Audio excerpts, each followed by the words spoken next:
This will be the most modern AFP in Philippine history. Ito na ang pinakamoderno na mga sundalo sa kasaysayan ng bansang ito para kapag aawayan na tayo ng China, ay may laban tayo. Kaya ang gagawin ko ay bawasan ang pondo ng mga sundalo. Oh, yan talaga ang ginawa ng Marcos administration, mga kababayan. Matapos itong magyabang na imo-modernize daw nila ang AFP. At matapos nilang sabihin yan, mga kababayan, tinapyasan ang pondo ng AFP ng 15 billion.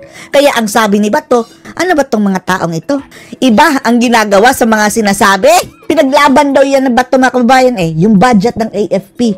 Dahil unang-una, after nilang magsabi, mga kababayan, na imo-modernize to nila, ay binawasan nila ng 10 bilyon. Ibinalik ito ni Bato, mga kababayan. Only to know, later on, mga kababayan, doon sa pinirmahan ni BBM, mga kababayan, hindi lang 10 bilyon ang binawas, kundi 15 billion pa, mga kababayan. Lalo pang lumaki. Matapos silang magyabang na imo-modernize to nila ang AFP. Panoorin niyo po, ha? Philippine President Marcos Jr. renews his vow to... Oh, vow, mga kababayan, ha? Broken vow. Ganito na lang ba mambudol itong mga taong ito, mga kababayan? Paano ka mag-modernize na kung unang-una hindi na nga sapat ang pondo, binawasan mo pa lalo? Modernize the country's armed forces. He made a pledge amid Hello Kitty na siguro, mga kababayan, ang pag-modernize niya. China's persistent challenge to Philippine territorial sovereignty. O ang nag-trigger daw, mga kababayan, na nag-decide sina BBM ay dahil sa threat ng China sa atin. Para may laban daw tayo sa mga inchik, mga kababayan. Imo-modernize ang AFP. Tapos binawasan ng pondo. This transformation begins with Transformation. AFP, baka ganyan na ang transformation niyo. Binawasan kayo ng pondo with investing in our people, in the talents, the specialists, the leaders who will bridge the gap between tradition and innovation. Innovation. So paano mag-i-innovate yan kung binawasan ng We pondo? will modernize your equipment, enhance your training Wow! programs, ensure that you are equipped to face challenges not just of today, but also of the future. Ang sarap pakinggan, mga kababayan, no? Kung ikaw sundalo, ay salamat. Madadagdagan na rin kami ng pondo. Pero iba ang sinasabi sa ginagawa. Iba ang sinasabi, iba ang ginagawa. At the opening of the Bicameral Conference Committee, Pakinggan niyo ito, testimonya ni Bato, mga kababayan. Totoong nangyari ito, mga kababayan, kung paano nila binaboy ang pondo ng AFP. since I was a vice chairman, so I automatic membro ako ng BICAM because BICAM. ako ang nag-sponsor sa budget ng DND, Armed Forces, DND. PDEA, and other agencies. Alam nyo, nagmanifest akong klaro. Klaro talaga, nagmanifest ako. Because of my experience, our experience during the last budget, na kung saan nagulat na lang kami, no? Pagkatapos ng budget, lumabas, mayroon palang pundo ng AKAP na sila-sila Mga insertion. lang sa House of Representatives ang gumagamit. Ginamit nila yun para sa kanilang People's Initiative. Yun ang purpose na sa AKAP noon People's Nagulat na lang kami. Para kaming tanga. Pumirma sa BICAM report. Na hindi namin parang alam, siya nga. Dati yan, mga kababayan, ha? Pumirma sila. sinaksak pala doon na pundo ng AKAP. Ngayon, because of that experience, sabi ko, nag-manifest ako during the opening. Sabi ko, Madam Chairman, may I manifest that before we Manifest cracker. sign the BICAM report, please give us ample time to scrutinize everything. Kasi nga, ang premise ko dyan, yung previous na experience namin, sabi ko, para Madam Chairman, para hindi kami magmukhang tanga. Tahimik silang lahat. After that, Apparently, mga kababayan, pinagmukha pa rin silang tanga. Dahil na-ratify ng Kongreso, mga kababayan, 1 oras.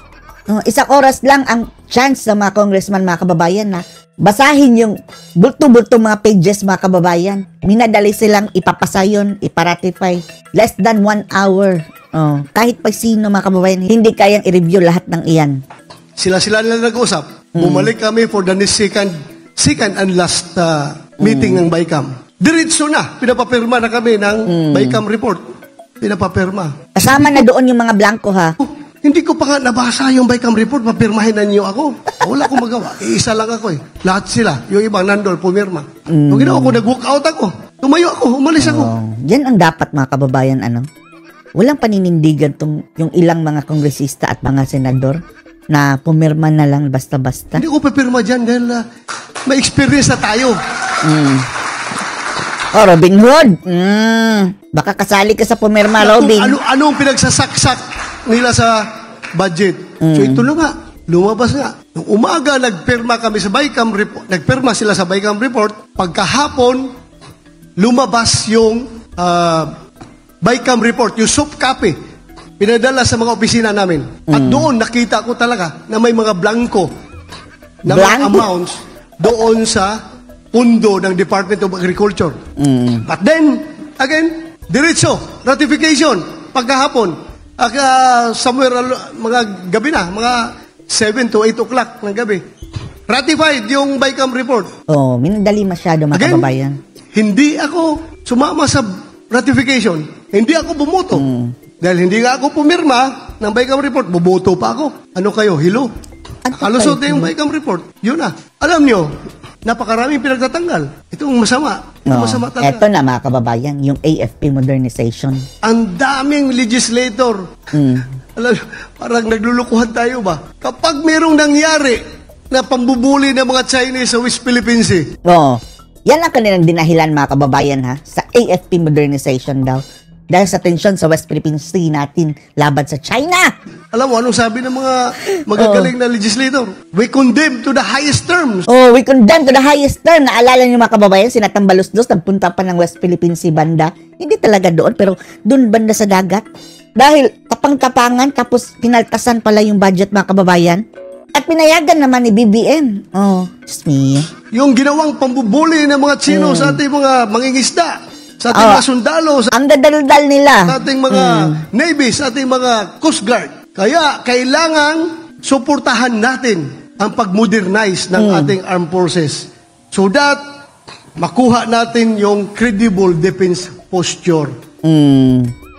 At yan ang inilaban ni Batong mga kababayan sa Kongreso, yung taasan ang pondo. O sino ngayon ang totoong nakatulong sa AFP mga kababayan, sa PNP, sa men ang uniform? Yan ang pinush ni Bato. Tapos ang nagte-take ng credit mga kababayan, yung mga nagkaltas ng pondo sa AFP at PNP at sa iba pang mga men para ang uniform. Para respetuhin tayo ng ating mga kapitbahay. Yun, galing.